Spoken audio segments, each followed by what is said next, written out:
Right then, hello and welcome to part 2 of the knitting machine series of knitting your own jumper. I have knitted my tension swatch, I've put the details into my software, and I've got a pattern. You might have got your own pattern from the places that I told you in part 1, but here is my pattern. Now this is for a very, very simple jumper. We're going to do it as simply as we can. It is just a drop shoulder sweater, so there's no shaping on the shoulders. It's got a crew neck on the front, it's got a standard back, and it actually has a cowl neck for the neckband. So if you have a look here, it says on the back, it says cast on 112 stitches in main yarn using tension dial 2 and a closed edge method, working 1 by 1 rib for 22 rows. Now we're going to modify the pattern here, okay, because I don't have a ribber and I'm not going to do it all by hand. So what it needs is 22 rows of rib over 112 stitches. Now if you have a look here, you can see I've brought forward every other stitch over 56 stitches on either side, so that's 112 in total. Although on the far right hand side over here, the 112th stitch is actually one of the ones which is backwards, but that doesn't matter, we will increase that in a minute, okay? But I'm going to cast on in waste yarn. Okay, waste yarn is any other yarn you like that is a significantly different colour to the main yarn you're going to be using. So that's my first job, is to cast on in waste yarn. So I'm going to bring it across, and as you can see, it's over every other needle. Now, I could use the cast on cord method to cast on, but actually I've got a Brother cast on comb, and I quite like cast on combs. I find them more straightforward to use and more reliable, so I'm going to use a cast on comb, but don't worry if you don't have one. You can just cast on with cord like everybody else. Okay, and all I'm trying to do here is I am trying to knit maybe 10 or 12 rows in waste yarn at a high tension, just so it gives me something to start with. Okay, so let's do that and see what happens.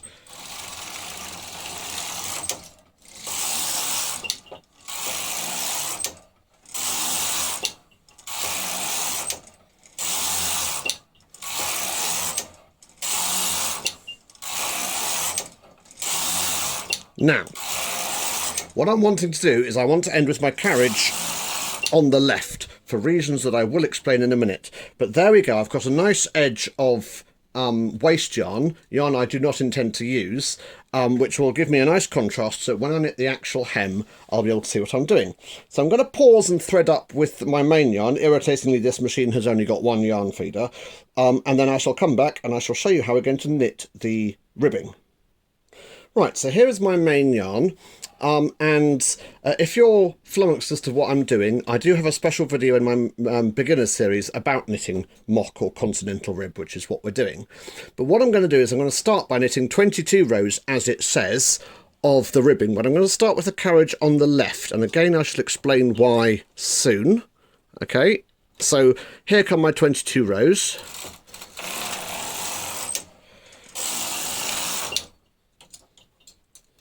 Now, this one hasn't caught, so I'm just going to make sure it does catch. In fact, I'm just going to sort it out and I'll come back to you. Right, so now I've got that sorted out, I'm going to carry on until I've got 22 rows.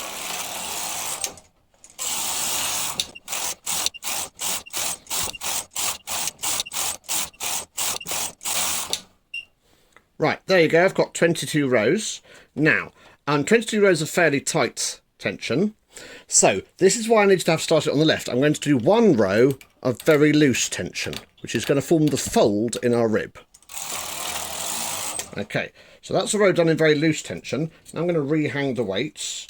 Okay, and I'm going to do 22 more rows back in our very tight tension again, so I can then fold it up on itself. Okay, so I'm going to reset the counter back to 0. I'm going to reset it to a very tight tension, and 22 rows, which should end up with me having the carriage on the right.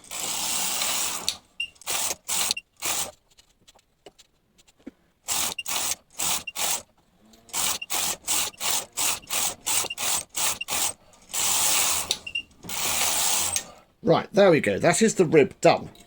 So now what I need to do, I'm just going to angle the camera over so you can see one end of it, okay, is I need to hang this up on the rib.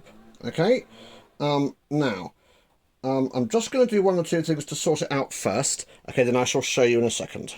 Right then, so what I'm going to do is I'm going to get myself a single latch tool, and I'm going to use it to hang up all of the stitches which are down here on the thing back up onto all of the blank needles which do not currently have stitches on them. Now, it has to be said, this is extremely difficult to do whilst the mobile phone is in the way. However, what we're wanting to do is we're wanting to insert the needle, insert the latch tool through the first stitch. The first stitch is the most difficult one to do because it's folded over backwards on itself, because it's where the carriage changed direction. We want to insert it back on itself, get it through our first stitch, which is there, and we want to hang it on our first empty needle. And then we're going to go right the way across the whole thing. Oh, this really is sulking, this one. We're going to go right the way across the whole thing. For goodness sake. Sorry, I'm going to have to get my head in there to actually have a look, because it does make it very difficult to do with the camera in the way. So apologies if my balding bonce appears in front of you. Right. Now, it's really important you get the edge stitches, and then the rest of them will sort of follow on. But if you don't get one of the edge stitches, it will start unravelling horribly. And now, admittedly, this is slightly horrible because the waste yarn I'm using is absolutely vile, which is why I'm using it as waste yarn. It tangles at every possible opportunity. There we go, got it. Can you see I've got it on there? And that's going on my first empty needle, like so. Okay, now all I do is I now work across the whole lot, okay, and pick up every single blue stitch I can find and stick it onto an empty needle. I'm going to do that all the way across. So what I'm going to do now is I'm going to shut up and I'm going to do it, and then when I edit this video I shall put it into bajillion times speed. It doesn't matter if you pick up the odd purple thread of yarn with it, it's not the end of the world, because we're going to end up putting that yarn out anyway. Right, off I go.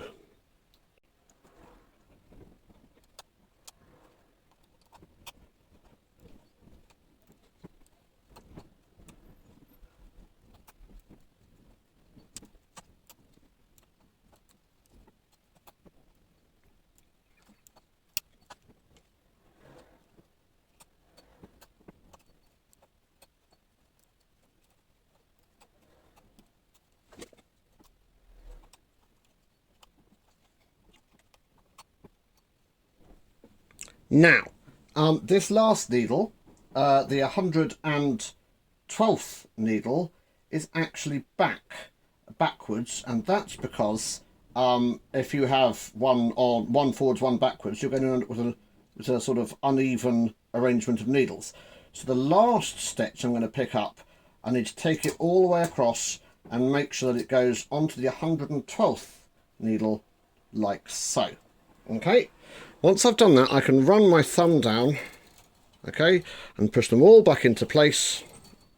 And I have got the carriage on the right.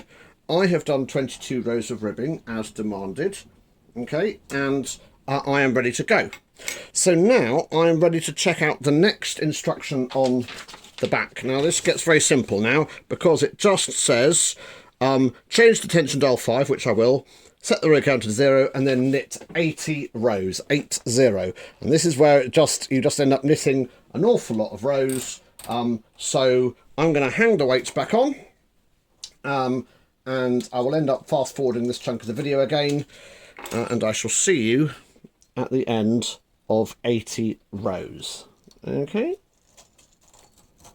Let's just do the first couple of rows carefully, just to make sure. First couple of rows are always going to be the ones that need to be checked.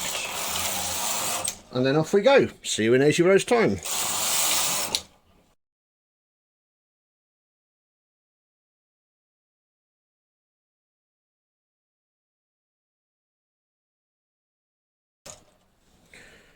Right, that is 80 rows done. Now that's not the back of the jumper done. That will be quite a short, fat child. This is the place where you put the markers for the armholes. This is where the bottom of the armholes go. Okay, and all that we're going to do, so it says we're going to mark the row and then work 66 more rows, total 146 rows. Okay, so I'm going to get some random waste yarn. Okay, I'm going to break a couple of pieces of it, and all I'm going to do is I'm going to hang it over the first and last needles of the row like this. I'm not pulling the stitch through, I'm just hanging it on to mark. Okay, so I do that for the first one, and then I'm going to go and do it on the row on the end as well, last stitch on the end. Just twizzle the camera so you can see. So I'll do it down here. Whoops, the daisy, and then I shall try and knock the camera over, sorry. Okay, and then all I'm going to do is I'm going to knit straight until the row counter reads 146 rows. Okay, so that's the rows, the arm markers put in. I'm going to rehang the weights, ideally every 20 rows, but I'm quite lazy, so I tend to do it less often. Did I mention I'm not actually very good at machine knitting? I just restore the things, but there you go. Right, let's go and do all the way up to 146 then.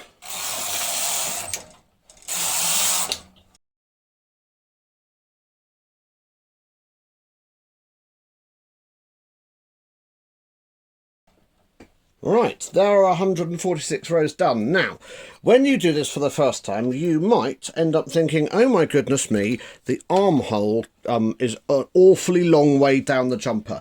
And they do look like that. They do look awfully long way down the jumper. Don't worry, that's normal. Don't forget, we're going to stretch this jumper out.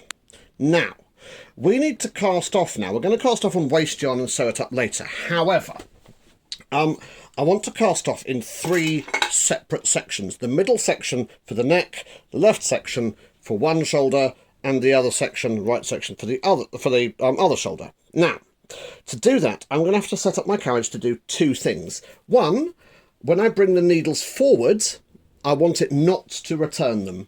Okay, I want it to leave them where they are, which on this carriage is done by pressing buttons marked R on either side. And then the other thing I wanted to do is I wanted to ignore any needles that are forward and not knit over them. And in this carriage, you do it by turning it to 2. If you were doing it on a Brother machine, then I think you would just slide the thing into H for hold. Okay, and it just does it all at once. Now, going back to my pattern, it says to cast off, it's the centre 46 stitches you want onto a waste yarn and 33 stitches either side. So what I'm going to do is I'm going to cast off the right hand shoulder first onto waste yarn. Okay, however, before I do that, I'm just going to thread up with waste yarn. Hold on. Right, so I've got some waste yarn and I'm going to put it in the carriage. And I'm only doing 6 or 7 rows, not very many, okay? But before I do that, I'm going to bring forward all the needles I don't want to knit on, okay? So that's going to be everything apart from these 33 needles. So it's going to be the centre, whatever it is, 46 stitches, which means I go out to 23 either side. So I go out to 20... hold on, there's 1, 2, 3, 4, 5 dot 1, 2, 3, 4, so that's 20, 21, 22, 23. So these stitches are all coming out. So the whole lot, apart from the ones on the right hand side, are all coming out and they will be totally ignored. And I'm just going to knit over these ones, okay?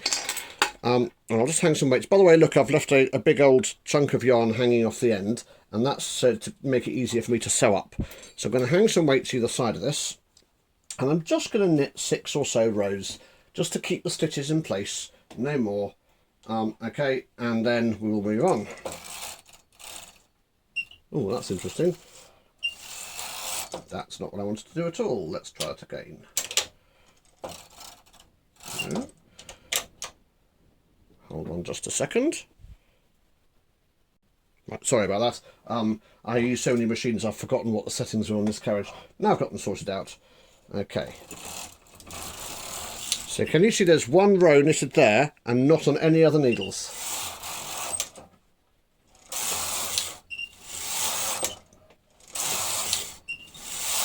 Now, you don't want to have a long tail hanging off because that will get caught and will shred it, and we'll pull it out. So only 6 rows. Cut it nice short thread so it won't get caught and pull out. Okay, and then now I've got the center 46 stitches to do. So the first thing I'm going to do is I'm going to take this out and just let this drop off. Okay, there we are. So this has now come off. That's a third of my thing, of my net cast off. Okay, be careful when you take your weights off that you don't yank any of the yarns out in place. Now I've got the center 46 stitches, so that is that many. I'm just going to bring them back so these guys will knit. Okay, like that. Okay, and then again I'm going to hang some weights, and again I'm going to thread up, and again I'm going to knit off the center stitches. So this is going to make it much easier. Rather than knitting it all off on one massive piece of waste yarn, knitting it off in 3 separate bits makes it easier to graft on graft all the pieces together. So, whoops a daisy, that's not what I wanted to do. Never mind, it's not the end of the world. Okay, now then, there we are. Can you see I've accidentally left all these in working position? So what I'll do is I'll just undo the end, take off all these stitches.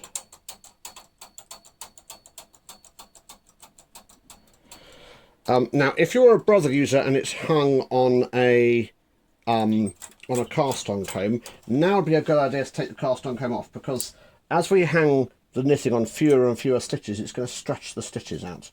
So that's not a good thing. So I'm just going to take the cast-on comb off so as to put the minimum strain possible on it. And now you'll notice I'm doing these rows quite slowly. They are slightly prone to falling apart. Okay, and there we go. There is 6 rows. Again, I'm going to chop it off really short.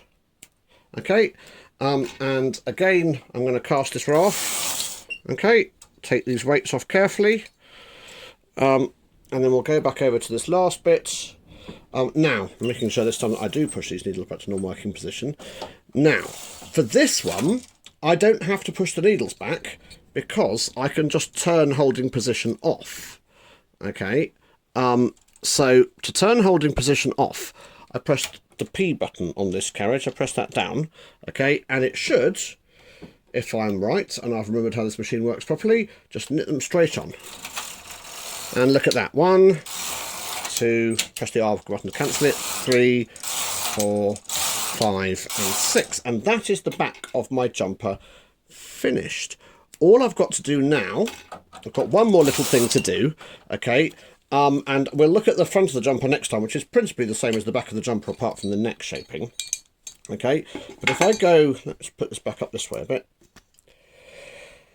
If I have a look at this jumper, you can see there's our original, there's our hem cast on, which is great, but we've still got our original yarn sort of poking through it. Now, what some people do is that they actually knit a cord in so they can unpick it.